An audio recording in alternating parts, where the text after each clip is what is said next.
Hello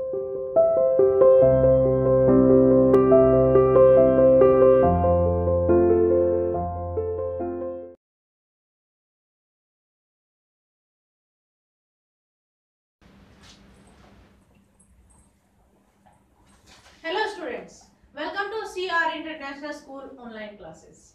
आते हैं बेटा आप अपने रीडर पर। देखो, अब तक हम अपने ग्रामर में सिलेबस कंप्लीट कर रहे थे अपना, जिसमें हमने असर्टिव सेंटेंस और नेगेटिव, अफर्मेटिव, इंटरोगेटिव ये पढ़े थे। ठीक है बेटा, ऐसा नहीं है कि आपने ग्रामर में अब तक कर लिया है तो आप अब बस रीडर पर फोकस करेंगे, ऐसा नहीं है बेटा। अगर हम रीडर कर रहे हैं तो ठीक है, बट आप पीछे ग्रामर को भी साथ साथ लेकर चलिए। डेली आपको क्या करना है, डेली अपने जो ग्रामर में एक एक चैप्टर है उनको साथ में लर्न करना है, रिवाइज करना है, खुद उनके एग्जांपल्स करने हैं ताकि आप भूले नहीं। देखो बेटा, हमेशा क्या होता है कि ग्रामर में, रीडर में तो फिर भी आप word meaning, question answers learn कर लेते हैं, आपको स्टोरी याद रहती है चैप्टर्स की। पर ग्रामर में ऐसा नहीं होता, ग्रामर में कोई स्टोरी वगैरह नहीं होती है। ग्रामर में एक बार आप डेफिनेशन से स्लिप हो गए ना तो फिर सब कुछ क्लियर है। ठीक है बेटा, और ग्रामर में फिर समझ में भी नहीं आता है जल्दी से। हमेशा आपको ग्रामर पर फोकस रखना। ओके बेटा, अब हम आते हैं अपने रीडर में। चैप्टर नंबर 9, चैप्टर नंबर 8 तक हमने कर लिया था। चैप्टर नंबर 9 है डेमोन एंड पीटीएस। क्या है इसमें, एक ऐसा चैप्टर है ये जो आपको बहुत ही ज्यादा मतलब अपनी तरफ आकर्षित करेगा। ठीक है, किस चीज के लिए, दोस्ती के लिए। ये चैप्टर है बेस्ट फ्रेंडशिप पर। ठीक है, सबसे अच्छी दोस्ती पर है कि आपस में जो दोनों फ्रेंड है, डेमोन और पीथियस, ये दोनों बहुत ही ज्यादा अच्छे मित्र है। वो दोनों एक दूसरे के लिए कैसे सेक्रीफाइस करते हैं, एक अपना भरोसा बनाए रखता है दूसरे फ्रेंड पर और एक अपनी लाइफ को सेक्रीफाइस करता है अपने दूसरे फ्रेंड के लिए। ठीक है, ये इस चैप्टर में दिया गया है। ठीक है बेटा, फिर वही बात है, दोबारा रिपीट कर रही हूँ, हम रीडिंग कर रहे हैं, आपके हाथ में पेंसिल होनी चाहिए और जो भी डिफिकल्ट वर्ड आते हैं जिनका मैं ट्रांसलेशन आपको बता रही हूँ उसको नोट डाउन करना है अपनी बुक में। ओके बेटा, so we are starting our chapter, open your books. ठीक है, a long time ago in Greece lived two great friends, Damon and Pythias. ठीक है, बहुत लंबे समय की बात है, ग्रीस में दो महान दोस्त रहते थे। ग्रेट का मतलब होता है महान, ठीक है, फ्रेंड्स का मतलब आपको पता ही है, दोस्त रहते थे जिनका नाम क्या था, demon and Pittheus. They loved each other very much. वो दोनों एक दूसरे से बहुत ज्यादा प्रेम करते थे। ठीक है, देखो पास्ट टेंस में जो भी स्टोरी चलती है अपनी, हमेशा पास्ट टेंस में चलती है। आपको पता है ना, टेंस अच्छे से, प्रेजेंट जो हम फिलहाल कर रहे हैं, हम पढ़ रहे हैं, और ये जो स्टोरी चल रही है पहले के टाइम की। ठीक है, ये अब फिलहाल थोड़ी चल रही है, नहीं, पहले के टाइम की है, तो ये पास्ट टेंस। ठीक है बेटा, the two of them found work on an island far away from Greece। और फिर क्या होता है, उनको दोनों को एक साथ काम मिल जाता है। ठीक है, एक साथ उनको जॉब मिल जाती, कहाँ, ग्रीस से बहुत दूर एक आइलैंड पर। आइलैंड का मतलब होता है द्वीप समूह। ठीक है, द्वीप यानी कि जो चारों ओर पानी से घिरा हो, जैसे श्रीलंका है ना, श्रीलंका के चारों तरफ पानी है। इसी तरीके से क्या होता है, आइलैंड बेटा एक ऐसा टापू होता है, एक ऐसा द्वीप समूह होता है जिसके चारों तरफ पानी होता है, ओनली पानी ही पानी। ठीक है, तो वो कहाँ चले जाते हैं, अपना जॉब उनको मिल जाती, कहाँ, हाँ यस बेटा, ठीक है, उनको आइलैंड पर एक जॉब मिल जाती है जो कि ग्रीस से बहुत दूर होता है वो आइलैंड।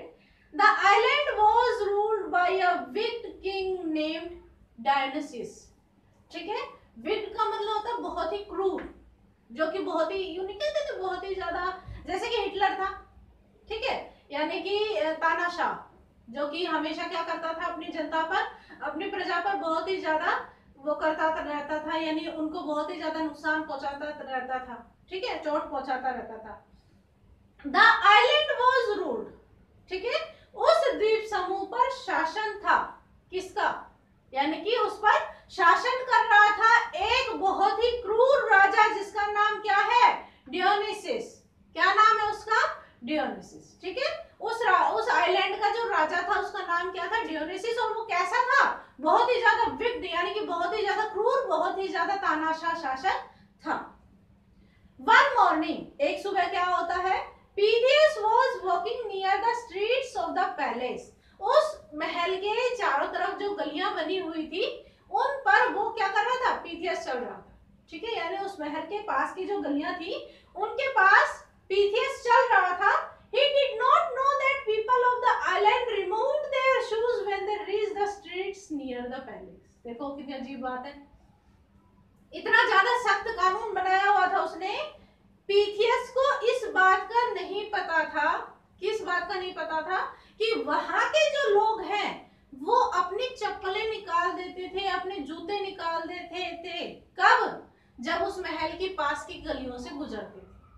ठीक है, उस महल के पास जो गलियां बनी हुई थी, उस महल के पास जो सड़कें बनी हुई थी, उनके पास से जो गुजरता था, उनके ऊपर से जो गुजरता था, वो अपने जूते और चप्पल निकाल देता था, यानी कि उनको नंगे पांव चलना पड़ता था। और पीथियस को ये पता नहीं था, क्योंकि पीथियस तो अभी आया था ना अपने दोस्त के साथ, नया नया था, उसको इस बात का नहीं पता था कि चप्पलें निकालनी पड़ेंगी। ठीक है, the king soldiers immediately arrested Pittheus. और फिर क्या होता है, इमीडिएटली, तुरंत, द किंग सोल्जर्स, राजा के सैनिकों ने पीथियस को अरेस्ट कर लिया, गिरफ्तार कर लिया। भाई जाहिर सी बात है, हमारे यहाँ भी अगर हम कोई रूल तोड़ देते तो तुरंत पुलिस आ जाती है हमें अरेस्ट करने के लिए। ठीक है, इसी तरीके से वहां भी ये कानून बना हुआ था कि पैलेस के आसपास जितने भी जगह है वहां जूते चप्पल पहनकर नहीं घूमना है। पीथियस को पता नहीं था, उसने चप्पल पहन रखी थी, तो तुरंत उसके सैनिक यानी कि राजा के सैनिक आकर पीथियस को अरेस्ट कर लेते हैं, गिरफ्तार कर लेते हैं। The king was furious, furious का मतलब होता है बहुत ज्यादा गुस्सा, यानी कि आग बबूला होना। ठीक है, वो राजा बहुत ज्यादा गुस्से में हो गया। He must be hang to death roared the king, और वह राजा दहाड़ा, बहुत जोर से चिल्लाया, दहाड़ कर बोला कि ही मस्ट बी हैंग्ड, उसे फांसी दे देनी है, टू डेथ, यानी कि उसे मृत्यु की सजा सुना देनी है या फिर उसको फांसी देनी है। ठीक है, ये राजा ने उसको सजा सुना दी, किसको, पीथियस को। ठीक है, क्योंकि राजा को बहुत गुस्सा आया कि जब ये रूल बनाया हुआ है तो उसने फिर भी अपनी चप्पलें नहीं निकाली, तो राजा ने क्या सजा सुनाई कि इसे फांसी दे दी जाए। Pittheus bagged for mercy, mercy का मतलब होता है बहुत ही ज्यादा उसने विनती की, बेग्ड का मतलब होता है विनती, मर्सी का मतलब होता है दया के लिए। But it was of no use, यानी कि वो दया की याचना करने लगा, क्षमा की याचना करने लगा, विनती करने लगा वो बहुत ज्यादा कि मुझे माफ कर दीजिए, but it was not use, परंतु उसका कोई फायदा नहीं था, क्योंकि वो राजा नहीं मान रहा था इस बात को, वो राजा बिल्कुल भी इस बात को नहीं मानने वाला था, क्योंकि उसने जो बोल दिया वो फाइनल। फिर आगे क्या होता है, Pythias begged the king to send him home so he could say goodbye to his family. जब राजा ने ये बात नहीं मानी कि नहीं मैं तुम्हें नहीं छोड़ूंगा, तुम्हें तो फांसी होनी है, तब पीथियस ने विनती की राजा से, किस चीज के लिए, टू सेंड हिम होम, उसे घर भेजने के लिए। ठीक है, उसने राजा से विनती की कि मुझे घर जाने दीजिए, so he could say goodbye to his family, ताकि वो अपने परिवार से अलविदा कह सके, अंतिम बार वो अपने परिवार से मिल सके, आखिरी बार वो अपने परिवार को अलविदा कह सके। द किंग आस्क्ड, फिर राजा ने पूछा, how do I know you will come back, ये मैं कैसे जानता हूं कि तुम आ जाओ।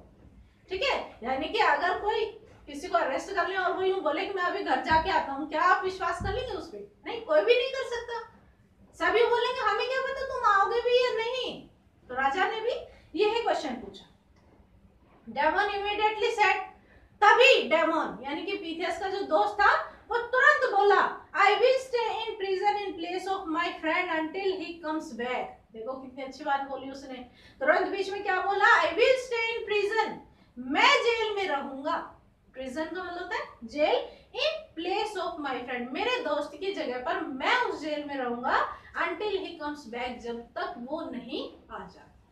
ठीक है, राजा ने क्या सोचा कि भाई तू तो भाग जाएगा, ठीक है, तुम तो ये बहाना लेके भाग जाओगे। तब डेमन ने कहा कि डोंट वरी, आप चिंता मत कीजिए, आई will stay back of my friend. ठीक है, यानी कि मैं मेरे आई will stay in the prison at the place of my friend, मेरे दोस्त की जगह पर मैं उस जेल में रहूंगा। ओके बेटा,